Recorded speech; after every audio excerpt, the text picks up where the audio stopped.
আর জ্যৈষ্ঠ মাসে শ্রী জগন্নাথের যে যাত্রাটি অনুষ্ঠিত হয় সেই যাত্রাটির নাম হচ্ছে কি স্নান যাত্রা। এই প্রকার মানা হয়। ইন্দ্রদুম্ন মহারাজ ভগবান জগন্নাথকে শ্রীমন্দিরে যেদিন প্রতিষ্ঠা করেছিলেন সেই তিথিটা ছিল জ্যৈষ্ঠ মাসের শুক্লপক্ষের পূর্ণিমা তিথি। তাই ওই পূর্ণিমাটাকে বলা হয় স্নান পূর্ণিমা। ভগবানের আবির্ভাব তিথি মানা হয় এই প্রকার জ্যৈষ্ঠ পূর্ণিমা।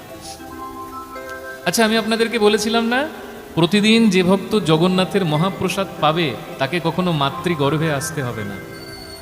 স্কন্দ পুরাণে বলা আছে, যে জীব জগন্নাথের ওই রত্নবেদীর ওপরে জগন্নাথের ওই দিব্য মহাঅভিষেক দর্শন করবে তাকেও কখনো মাতৃগর্ভে আসতে হবে না।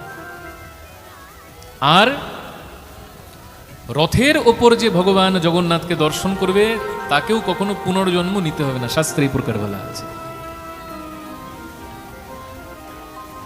দোলে চদোল গোবিন্দ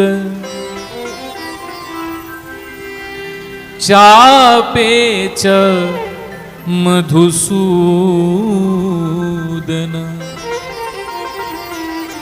রথে চ বামনম দৃष्ट्वा পুনর্জন্মো ন বিদ্যতে। তিনটে স্থানে যদি তুমি ভগবানকে দেখো তোমাকে পুনর্জন্ম নিতে হবে না। সবাই মাথায় রাখবে তিনটে স্থান কোথায় কোথায় শ্রদ্ধার সাথে দর্শন করতে হয়। প্রথম, যে দোল যাত্রায় ভগবানকে দেখবে, দোলে চ দোল গোবিন্দ, আর চাপে চা মধুসূদন, নৌকো বিহার কালে যে ভগবানকে দর্শন করবে। রথে চ বামনম দৃষ্টা, আর রথের উপর ভগবান শ্রী বামন জগন্নাথকে যে দর্শন করবে পুনর্জন্ম ন বিদ্যতে, তার আর কখনো পুনর্জন্ম হবে না। বলো রাধে রাধে। জগন্নাথ মন্দিরের যে উত্তর দ্বার আছে না, সেই উত্তর দ্বারের কাছে একটা কুয়া আছে, কুয়াটার নাম হচ্ছে সোনা কুয়া। আমরা যেরকম সোনা বলি, তো ও উড়িষ্যাতে সোনাকে সোনা বলা হয়, সোনা কুয়া, সোনা বেশ, এই প্রকার। তো সেই সোনা কুয়া থেকে জল আনায়, জানো, অত্যন্ত পবিত্র সেই কুয়া। সোনা কুয়া থেকে জল আনে 108 কলস পরিপূর্ণ জল, আর তার সাথে অনেক ঔষধি তো থাকে, কত কত প্রকারের জল থাকে। ভগবান জগন্নাথ বলভদ্র সুভদ্রাকে সেই দিব্য বেদির উপরে, আর এমনভাবে সেই বেদি আছে না, আপনি রাস্তা থেকে সেই জগন্নাথের স্নান দেখতে পারবেন। আপনাকে মন্দিরে প্রবেশ করতে হবে না, আপনি পথেই দেখতে পারবেন ভগবানের দিব্য অভিষেক হয়।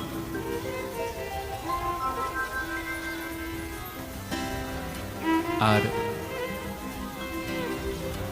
জগন্নাথের স্নানের পর জগন্নাথের একটা দিব্য বেশ হয়। কি বেশ? গজবেশ। জগন্নাথের 32 প্রকার বেশ হয় মা। বিভিন্ন যাত্রা, বিভিন্ন উৎসবে জগন্নাথের 32টা বেশ হয়।